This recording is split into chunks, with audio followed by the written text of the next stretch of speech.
नमस्कार, कहता है वोटर के इस खास कार्यक्रम में आप सभी का स्वागत है। हम हैं अजमेर में और अजमेर के वोटर से जानना चाहेंगे कि उसके क्या मुद्दे हैं। इन लोकसभा चुनाव में 29 अप्रैल को अजमेर संसदीय सीट पर मतदान होना है। उम्मीदवार तय हो चुके हैं, उम्मीदवारों ने अपना प्रचार शुरू कर चुका है। स्मार्ट सिटी अजमेर है, यहाँ पर कई योजनाएं जो हैं वो संचालित हो रही हैं। किस तरह अजमेर का विकास हुआ है, नहीं हुआ है, क्या अजमेर की जनता के मुद्दे हैं इन चुनावों में, हम सीधा अजमेर के वोटर से जानने की कोशिश करेंगे।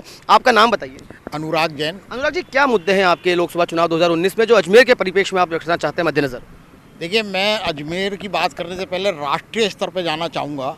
सन 2014 में जब नरेंद्र भाई मोदी प्रधानमंत्री पद पे आसीन हुए और उससे पहले जब चुनाव मैदान में थे तो उन्होंने हिंदू कार्ड का बहुत बड़ा मुद्दा खेला था और हिंदू को लेकर के उन्होंने चुनाव जीता भी और आसीन भी हुए। उसके बाद उनके कई राज्यों में सरकारें बनी, केंद्र में सरकार बनी, यानी कि उनके पास इतनी ज़्यादा शक्ति थी कि वो हिंदू कार्ड को पूरी तरह से भुना सकते थे, जनता के बीच में अपना विश्वास पैदा कर सकते थे, राम मंदिर का निर्माण कर सकते थे। लेकिन मोदी जी इसमें, मैं एक सीधा सीधा कहूँगा, कामयाब नहीं हो पाए। आपके मुद्दे क्या हैं ऐसी परिप्रेक्ष्य में, जब आप इतने ज्वलंत विषय पर इतना संज्ञान ले रहे हैं, तो आपके मनोमस्तिष्क में किस तरह के इश्यूज चलेंगे? देखिए, मैं तो निष्पक्ष तौर पर सोचूंगा, क्योंकि उसका कारण ये है कि अजमेर में कांग्रेस की तरफ से भारी उम्मीदवार को उतारा गया है और बीजेपी ने जरूर स्थानीय नेता किशनगढ़ क्षेत्र के हैं, लेकिन ये देखना पड़ेगा, कारण ये बाहरी व्यक्ति को आम जनता स्वीकार नहीं करेगी। उसका कारण ये वो इजी सुलभ नहीं होंगे।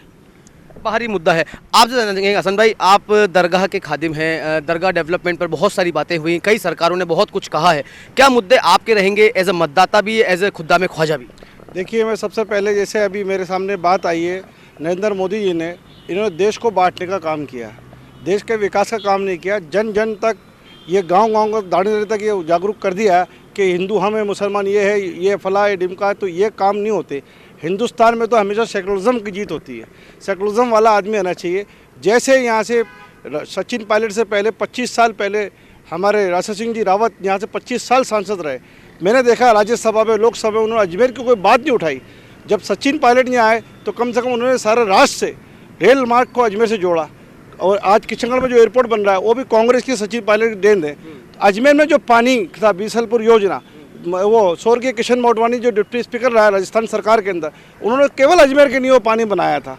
तो वो अजमेर से जाके टोंक जा रहा है, जयपुर जा रहा है, उदयपुर जा रहा है। तो अजमेर में कोई ऐसा लीडर नहीं है कि जो अजमेर का विकास करे। अजमेर में सबसे पहला मुद्दा है पानी का, और अजमेर अगर प्रसिद्ध कहीं है तो पुष्कर और दरगाह से। और दरगाह और पुष्कर आने वाला आदमी तरह तरह करता है, यहाँ रहने वाला आदमी पानी के लिए तरह तरह करता है। जब यहाँ के रोज़मर्रा की सुविधाएं नहीं हो पाएंगी तो हम मेंबर वार्ड पार्लियामेंट से और क्या अपेक्षा रखेंगे। आज 2019 का इलेक्शन होने जा रहा है, चाहे वो कांग्रेस का सांसद है या बीजेपी का सांसद है, हमें ऐसा सांसद चुनना है जो यहाँ विकास कर सके, जो यहाँ काम कर सके और राज्य सरकार से तालमेल मिला करके हमारा काम करे। अजमेर के जो पानी की समस्या है, जैसे ये अना सागर है, इसका पानी भी ऐसा काम करे कि इसका उपयोग हो, शुद्ध होकर के पानी उपयोग हो, ताकि हमारे यहाँ पानी की जो समस्या, पीने को पानी को, नहाने को, खाने को, वो एक तो समस्या हल हो सके। आप व्यापार जगत से आते हैं, जीएसटी, नोटबंदी कितना बड़ा मुद्दा बनेगा इस बार के चुनाव में, और आपके खुद के क्या इश्यूज़ हैं? देखिएगा, जैसे नरेंद्र मोदी जी की सरकार से पहले जब जीएसटी की बात उठी, नरेंद्र मोदी जी ने इसका बहुत बड़ा विरोध किया था कि जीएसटी को लागू नहीं होने देंगे। लेकिन वो आए और उन्होंने उस जीएसटी को लागू किया, और इस तरीके से लागू किया कि व्यापारी आज भी त्राही कर रहा है। व्यापार जगत बिल्कुल फेल हो चुका है। व्यापारी के पास व्यापार नहीं है, सामान उसकी दुकानें बढ़ा लेकिन उसके पास ग्राहक नहीं है। नोटबंदी का जो असर है, जो उन्होंने रातों रात किया था, और उसको ये मुद्दा बताया गया था कि इससे आतंकवादियों की जो फंडिंग है वो रुकेगी। तो 1000 के नोट से तो फंडिंग रुकेगी, लेकिन 2000 के नोट से फंडिंग नहीं रुकेगी। उन्होंने 2000 का नोट लागू किया, 500 का नोट लागू किया, और देश ने जो 55 दिन जो बिताए, जिन लोगों के घर के अंदर डेथ हुई, मातम मने, मैंने खुद ने देखा, मैंने खुद ने उसके लिए लोगों को इंतजाम करके 10-10 हज़ार रुपये देके उनके सामान की व्यवस्था भी कराई लोगों से। तो वो इशू इस चुनाव में बनेगा, मेरा ऐसा मानना है। आप युवा वर्ग को प्रतिनिधित्व करते हैं, आप बताइए, क्या युवाओं के लिए जो सरकार की नीतियाँ रही हैं केंद्र सरकार की, क्या उससे आप संतुष्ट हैं और आपके क्या इश्यूज़ हैं इन चुनाव में? कहीं ना कहीं युवाओं की जो केंद्र सरकार की स्किल डेवलपमेंट की जो योजना आई थी, उससे कहीं ना कहीं युवाओं को एक लाभ मिला है। एक कौशल विकास के माध्यम से जो व्यक्ति किताबी ज्ञान के कारण नौकरी नहीं लग पाता था, वो अब कौशल के माध्यम से उसके हाथ में इतना मजबूत हुनर हो चुका है कि वो अगर नौकरी उसकी नहीं भी लगती है किसी कारण से, तो वो खुद का कोई काम कर सकता है। और कहीं ना कहीं मुद्रा योजना के माध्यम से जो लोन मिल रहा है, उसका सीधा लाभ युवा वर्ग को मिल रहा है। अगर आदमी के पास पैसा नहीं है तो भी वो 1 लाख 2 लाख 5 लाख 50 हज़ार लाख तक का लोन लेकर के अपना एक बार स्टार्टअप के माध्यम से कोई ना कोई कोई व्यापार प्रारंभ कर सकता है। अब आपने बात करी युवा होने के नाते जो कश्मकश से जूझ रहे हैं, कश्मकश से युवा वो जूझ रहा है जैसे आज कोई MDS यूनिवर्सिटी, अजमेर की बहुत बड़ी यूनिवर्सिटी, उस यूनिवर्सिटी के अंदर आज कुलपति न होने के कारण किसी भी प्रकार के काम नहीं हो पा रहे। राज्य सरकार के पास इसके नियमित रूप से पत्र लिखे जाते हैं। मैं इस बात को मानता हूँ कि यूनिवर्सिटी राज्यपाल से चलती है, मुख्यमंत्री से, लेकिन ये भी सच्चाई है कहीं ना कहीं सरकार का बहुत मजबूत इन्वॉल्वमेंट होता है। आज कांग्रेस सरकार को बहुत मजबूती के साथ एक विश्वविद्यालय को VC देना चाहिए, जिससे जो युवा परेशान हो रहा है, न सिर्फ अजमेर का, अजमेर के आसपास के युवा भी परेशान हो रहे हैं, उसका निजात मिले।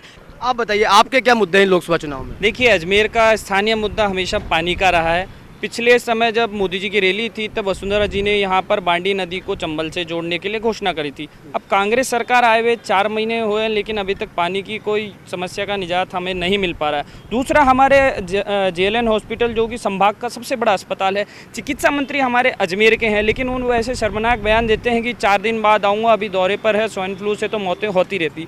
तो ये काफ़ी अफसोसजनक है। मेरी लड़ाई ये है कि अजमेर का विकास रुकना नहीं चाहिए। आपको पानी मई में बिल्कुल ख़त्म हो जाएगा, बिसलपुर में आगे भयावह स्थिति होगी। तो कुछ ना कुछ इस बारे में सोचना चाहिए दोनों दलों को, चाहे केंद्र हो चाहे राज्य हो। यही मेरे मुद्दे हैं। आप बताइए आपके क्या मुद्दे हैं लोकसभा चुनाव में? मैं अभी जो चर्चा सुन रहा था, VC नहीं है यूनिवर्सिटी में। VC कब से नहीं है? जब बीजेपी की गवर्नमेंट थी। पानी नहीं है या JLN के अंदर व्यवस्था नहीं है, कब से नहीं है? क्या 4 महीने में सारी समस्या पैदा हुई? ये पहले से चलती आ रही है। अजमेर के नाम से अजमेर वाटर सप्लाई स्कीम बनी 1965 के अंदर, लेकिन उसका सारा पानी दूसरी जगह गया। अजमेर के लिए ये बीसलपुर योजना बनी, और मैं इन मेरे भाइयों को बताना चाहता हूँ कि ये पानी अजमेर का हक काट करके जयपुर ले जाने वाले स्वर्गीय सांवरलाल जी और ये हमारे वासुदेव जी देवनानी, अनीता बघेल जी यही थे। तो आज आप किस मुंह से बात कर रहे हो पानी की? क्यों कि लेके तो आप हमारा मुद्दा पानी बड़ा मुद्दा तो है ही ना। पानी बड़ा मुद्दा है। इसके अलावा ये नामदार कामदार ये मुद्दे नहीं हैं। एक भी विकास का काम बताया। मेरे भाई ने अभी कहा कि हम वो दे रहे हैं लोन, तो लोन तो पहले से देते आ रहे हैं, आज 50 साल से देते आ रहे हैं। लोन से कौन से रोजगार मिल रहे हैं और कौन से पनप गए? आपके क्या मुद्दे रहेंगे? मेरा मुद्दा ये है साहब कि एक तो अजमेर की पानी की समस्या दूर हो, दूसरा अजमेर के अंदर जो राजनीतिक व्यवस्था से जितने भी पहले किए गए थे, RSS के सारे लोगों को बैठाया गया था, उनकी छटनी की जाए साहब। मोटी बात तो ये है। ठीक है, आप बताइए सुमित जी आपके क्या मुद्दे हैं लोकसभा चुनाव में, खासतौर से अगर केंद्र की सरकार ने जो 100 स्मार्ट सिटी शहरों का चयन किया था, उसमें हमारे अजमेर को भी चयन किया। आप अजमेर की दुर्दशा देख लीजिए। उसमें यह है स्मार्ट सिटी में कि 24 घंटे पानी आएगा, मूलभूत सुविधाएं सारी आएगी। क्या केंद्र की सरकार ये देने में कामयाब रही है अजमेर को? सब अस्त व्यस्त व्यवस्था है, बेरोजगार युवा भटक रहा है सड़कों पर, रोज़ युवा आत्महत्या कर रहा है। मैं तो स्थानीय लोगों युवाओं को अधिक से अधिक सरकार रोजगार दे, जिससे युवा भटके नहीं, अपने सही रास्ते पे चले। लेकिन केंद्र की सरकार विफल रही इस मामले में। तो मैं तो यही अपेक्षा करूंगा आने वाले सांसद महोदय से भी, जो केंद्र में पहुंचे, किसी भी पार्टी का हो, कि वो हमें युवाओं को अधिक से अधिक प्रतिनिधित्व दे और युवाओं को रोजगार दे। और स्मार्ट सिटी में जो केंद्र ने करा, अजमेर को लिया था 100 शहरों में, किस तरह दुर्दशा है अजमेर शहर की आप खुद देख सकते हैं, ये आपके सामने। ठीक है, आपसे जानना चाहेंगे, आप काफ़ी उम्रदराज भी लग रहे हैं, कई सारे चुनाव आपने देखे हैं, कई नेताओं के वादे सुने हैं आपने। अब जब वापस चुनाव हो रहा है, किस तरह के मुद्दे आपके मन मस्तिष्क में हैं? मैं तो यही कहना चाहता हूँ कि रोज़मर्रा से जो आज आदमी पीड़ित है, बरसों से पीड़ित है, और आज तक ये अजमेर का दुर्भाग्य रहा है कि सांसद ऊपर से लाद दिया जाता है, जिसको हम पैराशूट बोलते हैं, और वो आकर के यहाँ से रवाना हो जाता है। और उसके बाद में, क्योंकि जो अजमेर की सरजमी पर रहता है उसी को मालूम होता है कि अजमेर की सरजमी के रहने वाले लोग किस तरह से दुखों में जी रहे हैं, बिना पानी जी रहे हैं, सड़कों में गड्ढे चल रहे हैं। आज ये जो VIP रोड है, अगर आज VIP रोड को छोड़कर आप इंटरनेल जाएं तो आपको मालूम पड़ेगा कि लोग अपने मुंह पे पट्टियां बांध करके जाते हैं, और वहाँ बीमारियां फैलने का डर है। कोई सुनवाई नहीं है, आते हैं और चले जाते हैं। तो मैं तो यही कहना चाहता हूँ कि यहाँ का अगर कोई प्रतिनिधित्व करेगा तो उसको मालूम रहेगा कि अजमेर शहर में ये कमियाँ हैं, रोज़मर्रा की ज़िंदगी से लोग पीड़ित हैं, और उसको ये चाहिए। तो अगर वो इन बातों में अगर ध्यान देगा तो हमारे लिए सही है, नहीं तो क्या है, वोट देना है, दे देंगे। ये फॉर्मेलिटी है। और स्मार्ट सिटी के नागरिकों से जानना चाह रहे हैं कि 2019 के लोकसभा चुनाव में उनके क्या मुद्दे हैं। हमने पहले कुछ लोगों से बातचीत की, वोटर्स से, वोटर्स के अपने अपने मुद्दे निकल के सामने आए। अजमेर का सबसे बड़ा मुद्दा निकल के आया कि यहाँ पीने के पानी का मुद्दा सबसे बड़ा मुद्दा है, जो कई सालों से लगातार चल रहा है। गर्मी का महीना है, बीसलपुर बांध जो अजमेर जिले की पानी की मुख्य सप्लाई स्रोत है, वो अब धीरे धीरे खाली होता जा रहा है। तो पीने का पानी एक बड़ा मुद्दा है। कुछ और वोटर्स हमारे साथ जुड़ रहे हैं, उनसे जानना चाहेंगे। मैम, आपके क्या इश्यूज हैं जिनको लेकर आप 2019 में वोट कास्ट करेंगे? क्या आपकी बेस लेंथ है इश्यूज की? मेरी बेस लेंथ यही है कि वोट्स को लेकर के पीएम ऐसा हो हमारा कि हमारे देश में एक्ट्स तो बन जाते हैं लेकिन उनका कड़ी पालना नहीं होती है। एक्ट्स बन जाते हैं फॉर्मेलिटी पूरी करने के लिए, लेकिन उनको लेकर के देश में जो कड़ी पालना होती है, विमेन की सिक्योरिटी है, विमेन का कंट्रीब्यूशन क्या है हमारी इकोनॉमी में, उसको लेकर के तो बेसिकली मेरा यही रहेगा, विमेन को लेकर के उसका एम्पावरमेंट स्ट्रॉन्ग हो। आपको क्या लगता है कि पिछले कुछ सालों में, खासतौर से इन 5 सालों में जो सरकार रही केंद्र में, उसने जो भी विमेन एम्पावरमेंट के लिए या विमेन बेनिफिट्स के लिए जो स्कीम्स लगाई, क्या उसका कुछ फ़ायदा हुआ है इंडियन विमेंस को?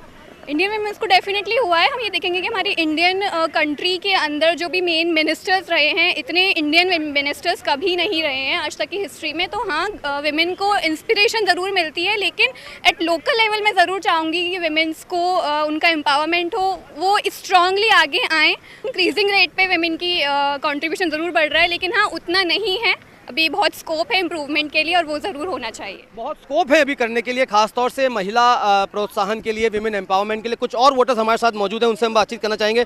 आपका नाम बताइए साहब। लक्षेंद्र शर्मा। लक्षेंद्र जी, ये बताइए कि आप युवा हैं, आप 2019 के लोकसभा चुनाव में आपके क्या इश्यूज़ हैं जिनको आप बेस बनाकर वोट कास्ट करेंगे? सर, ये लोकसभा इलेक्शन है तो हमारे नेशन बिल्डिंग जो मुद्दे होते हैं वो ज़्यादा इंपॉर्टेंट होने चाहिए, लाइक सीमा सुरक्षा, इंफ्रास्ट्रक्चर डेवलपमेंट, एजुकेशंस, और एक देश की विदेशों में अच्छी छवि बनना वो ज़्यादा इंपॉर्टेंट होता है, क्योंकि हम यहाँ पीएम चुनने जा रहे हैं।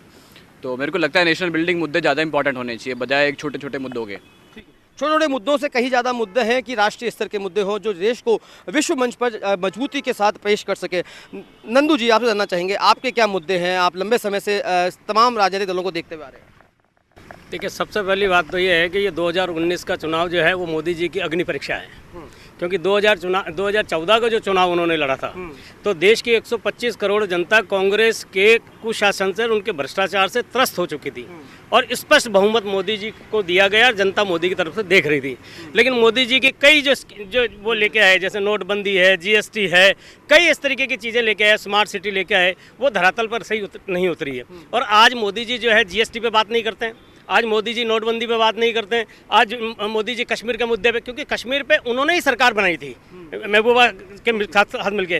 तो आज की तारीख में जितने सैनिक हमारे जो शहीद हुए हैं, पिछले आने वाले 15 सालों में इतने सैनिक शहीद नहीं हुए। और रही बात डेवलपमेंट की, तो हम तो मोदी जी से और जो भी कैंडिडेट जीतता है उससे हम एक ही बात कहते हैं कि हमारे अजमेर ज़िले की सबसे बड़ी गंभीर समस्या है पानी की। आप पानी की समस्या को हल कर दें, उसके बाद में जो भी मुद्दे होंगे हम हर बार उठाते रहेंगे उन मुद्दों को। ये आप बताइए, आप युवा हैं, क्या बेरोजगारी, रोजगार एक बड़ा मुद्दा है आप लोगों के लिए? देखिए, सबसे महत्वपूर्ण बात है 2014 के अंदर प्रधानमंत्री नरेंद्र मोदी जब सत्ता में आए तो उन्होंने कहा कि देश के अंदर रोजगार पैदा किए जाएंगे, किसानों की समस्याओं को हल किया जाएगा, महिलाओं को सुरक्षा दी जाएगी। लेकिन अजमेर के अंदर स्मार्ट सिटी की एक घोषणा हो गई, लेकिन उसके बावजूद भी अजमेर के अंदर पानी की बहुत बड़ी समस्या है, रोजगार की इतनी बड़ी समस्या है कि अजमेर से प्रोफेशनल कोर्स करने वाले बच्चे अजमेर में रोजगार नहीं करते। उन्हें या तो साउथ की तरफ जाना पड़ता है या फिर एनसीआर की तरफ विजिट करना पड़ता है। कोई भी सरकार अभी तक ऐसा काम नहीं कर पाई कि अजमेर का युवा अजमेर के अंदर ही रोजगार को प्राप्त कर सके। और पानी की जो समस्या है वो सबसे बड़ी समस्या है। स्मार्ट सिटी के अंदर सुरक्षा की सबसे बड़ी बात है। स्मार्ट सिटी के माध्यम से शहर के सीसीटीवी कैमरे तो लग गए, लेकिन उस कैमरों से निगरानी इस तरीके से रखी नहीं जा सकती जिस तरीके से क्राइम के ऊपर कंट्रोल किया जा सके। आप बताइए शिव जी, आपके क्या मुद्दे हैं लोकसभा चुनाव में?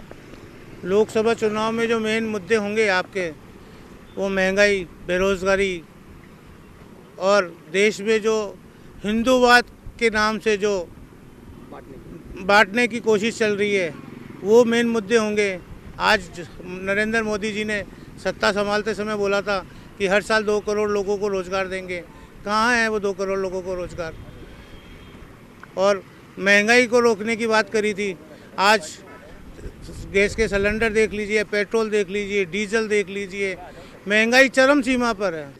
भटनागर सर, क्या आपको लग रहा है कि वाकई में डेवलपमेंट जो है वो बेस इश्यू है इस इलेक्शन का, या फिर एक बार वापस से इमोशनल जो प्रोपेगेंडाज हैं वो की रोल प्ले कर रहे हैं? इमोशनल प्रोपेगेंडा फैलाने की कोशिश की जा रही है, क्योंकि डेवलपमेंट के नाम पे ऐसा कुछ दिखाने को नहीं है सरकार के पास कि हमने ये बहुत बड़ा परिवर्तन ला दिया। तो अब जब उनके पास और कोई चारा नहीं बचा है तो वो इमोशनल मुद्दों को, राष्ट्रवाद का मुद्दा है और इन सब को भुनाने की कोशिश कर रहे हैं, या हिंदुत्व का मुद्दा लाकर हिंदू वोटों को कंसोलिडेट करने की कोशिश की जा रही है। आप बताइए, आप युवा हैं, आपको क्या लग रहा है कि किस तरह के मुद्दे इस बार ज़्यादा प्रभावी रहेंगे और आपका खुद का क्या मुद्दा है? मेरा सोचना ये है कि हमें वोट उसको करना चाहिए जो देश हित की बात करता हो, और मेरे ख्याल से मोदी जी से अच्छा बेहतरीन प्रधानमंत्री इस देश में ना तो आया है ना आएगा। उन्होंने हमारे अजमेर शहर को स्मार्ट सिटी की योजना दी। यहाँ पर सफाई नहीं होती थी इस अजमेर शहर में, आज आप देख लो इतनी सफाई है कि हम तो इतना खुश होते हैं कि भाई इससे ज़्यादा तो कोई हमारे शहर को कोई दे नहीं पा रहा था, और आज मोदी जी ने दिया। ये पीछे आना सा अगर इसकी इतनी बुरी स्थिति थी, आज आप खुद देख लो, आज आप इस चौपाटी के ऊपर ये शो कर रहे हैं, तो शायद आप यहाँ शो भी नहीं करते। इस सामने रहने वाले लोग जितने भी थे ये इतने दुखी थे कि मकान छोड़ के जाने वाले थे।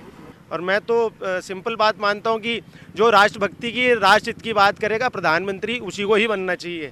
जो लोग 370 बोले हम नहीं हटाएंगे, ये कांग्रेस सरकार ये कहते हैं कि साहब हम जो आर्मी का जो एक कानून है अफ्स्पा, वो हम उसके अंदर ढिलाई बरतेंगे। ये कह रहे हैं कि साहब हम 72,000 रुपये देंगे, तो आप 72,000 रुपये दे करके क्या देश को खरीदना चाह रहे हो क्या? कम से कम मोदी जी ये तो नहीं कहते कि 6,000 ले लो और 10,000 ले लो और 20,000 ले लो और मेरे को वोट दे देना। जो देश हित की बात करे उसको वोट देना चाहिए ना हमें। आप बताइए, आपके क्या मुद्दे? 15 लाख की भी बता देता हूँ मैं। ये भाई साहब बोल रहे हैं कि 15 लाख का क्या हुआ? मोदी जी ने एक भाषण में नहीं बोला 15 लाख रुपए दूंगा, एक जगह, हाँ एक जगह नहीं बोला। उन्होंने कहा काला धन इतना है कि प्रति व्यक्ति 15 लाख रुपए आ सकते हैं। ये बहस यहाँ बहस नहीं हो रही है, यहाँ मुद्दे जाने की कोशिश की जा रही है। आप बताइए, आपके क्या मुद्दे हैं? ठीक है, बहस का मुद्दा नहीं है, लेकिन मैं फिर भी कहूँगा, कभी भी मोदी जी ने ये बात नहीं कही है कि हर इंसान या हर किसी व्यक्ति के अकाउंट में 15 लाख रुपए आएगा। उनका जो कहने का नज़रिया था या जो उनको कहने का मतलब था वो ये था कि अगर काला धन हम अगर भारत लेके आए तो वो काला धन इतना होगा कि हर व्यक्ति के अकाउंट में 15 लाख रुपए तक आ सकता है। राजेंद्र जी, आप जानना चाहेंगे, आप बहुत वरिष्ठ यहाँ पर रहे, पत्रकार भी, आपने पत्रकारिता भी यहाँ पे लंबे समय तक की है। क्या आपको मुद्दे लग रहे हैं 2019 के लोकसभा चुनाव में कंपेयर टू 2014? देखिए, मुद्दों का जहाँ तक ताल्लुक है तो मुद्दे विकास, बेरोजगारी, शिक्षा, स्वास्थ्य सब कुछ है। लेकिन मेरा निजी तौर पे मानना है कि मुद्दों के आधार पे वोट कास्ट होता हो, ऐसा मुझे नहीं लगता। अजमेर में पानी की ज़बरदस्त समस्या है, लेकिन अजमेर का मतदाता पानी नहीं मिल रहा है, इस आधार पे वोट कास्ट करेगा, इसमें मुझे संशय है। MDS यूनिवर्सिटी में बिल्डिंग बनी हुई है, टीचर्स नहीं है, पढ़ाई नहीं हो रही है, लेकिन स्टूडेंट इस आधार पे वोट कास्ट करेंगे कि साहब उनके यहाँ पढ़ाई नहीं हो रही है, मुझे नहीं लगता।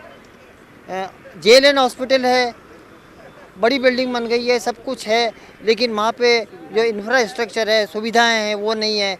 आए दिन हम समाचार पढ़ते हैं कि मरीजों को कॉटन दवाइयाँ अपने पास से लेके आनी पड़ती है, ये दुखदाई है। लेकिन ये है कि हर आदमी का अपना अलग मुद्दा है। जब वो मुद्दा उसके ऊपर हावी हो जाता है तो वो फिर उसी के आधार पे वोट कास्ट करता है। मूल रूप से मेरा ये मानना है कि अगली सरकार किसी की भी बने, मैं इस बात की भविष्यवाणी नहीं करता, लेकिन मुझे इस बात के शुभ संकेत मिल रहे हैं कि इस बार सरकार भी सशक्त बनेगी और सरकार के साथ साथ विपक्ष भी मजबूत होगा। स्वस्थ लोकतंत्र के लिए विपक्ष का मजबूत होना बहुत ज़रूरी है। तो कुछ युवा भी हमारे साथ जुड़े हैं अजमेर के, जिनसे जानना चाहेंगे कि युवाओं के क्या मुद्दे हैं इन लोकसभा चुनाव में। आप बताइए, युवाओं के परिप्रेक्ष्य में क्या मुद्दा है आपका? सबसे बड़ा मुद्दा युवाओं की जरूरत है बेरोजगारी सबसे बड़ा मुद्दा है। अजमेर में कुछ ऐसे वैकल्पिक चीज़ें आएँ जिससे रोजगार मिले, और हर युवा चाहता है कि उसे एक रोजगार मिले, तो ये बहुत बड़ा मुद्दा है। युवाओं के लिए बेरोजगारी एक मुद्दा है, आपके लिए क्या मुद्दा है?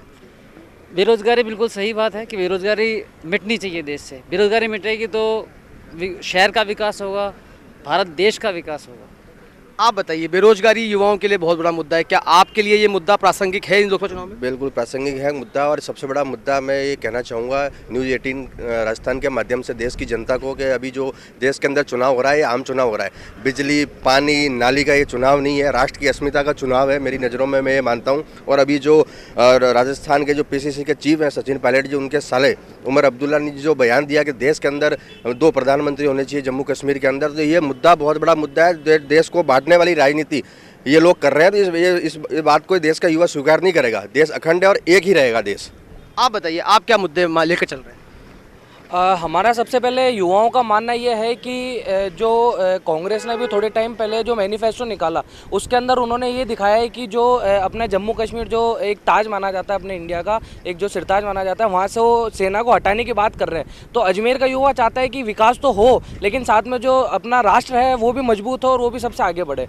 तो राष्ट्र को लेते हुए हम मोदी जी को वोट देना चाहेंगे। आप बताइए, आपके लिए क्या मुद्दे अहम है? देखो, अजमेर में युवाओं के लिए बेरोजगारी एक बहुत बड़ा मुद्दा है। मैं चाहता हूँ अजमेर में काफ़ी इंडस्ट्रीज वगैरह डेवलप हों ताकि लोगों को रोजगार मिल सके। अजमेर का जो युवा, पढ़ा लिखा युवा है, वो अजमेर से बाहर जा रहा है, बाहर की ओर वो प्रस्थान कर रहा है।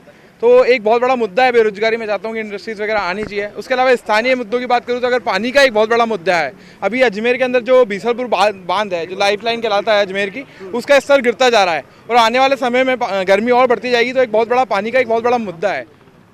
तो अजमेर के वोटर्स की राय हमने जानने की कोशिश की। हमारे खास कार्यक्रम कहता है वोटर के जरिए यहाँ पर कई तरह के मुद्दे निकलकर सामने आए। स्थानीय स्तर पर बेरोजगारी एक बड़ा मुद्दा है, पीने का पानी एक बड़ा मुद्दा है। प्रादेशिक स्तर पर अगर बात की जाए तो स्मार्ट सिटी अजमेर है, इसके तहत यह होने वाले विकास कार्य ये एक अहम मुद्दा है। और राष्ट्रीय स्तर पर जो मुद्दे चले आ रहे हैं लगातार, राष्ट्रवाद के मुद्दे, उसको लेकर भी अजमेर का मतदाता जो है आने वाले लोकसभा चुनाव में अपने मतदान का इस्तेमाल करेगा। मुझे कैमरा पर्सन अशोक बंजारा के साथ अभिजीत दवे को दीजिए इजाजत और आप देखते रहिए हमारा खास कार्यक्रम कहता है वोटर।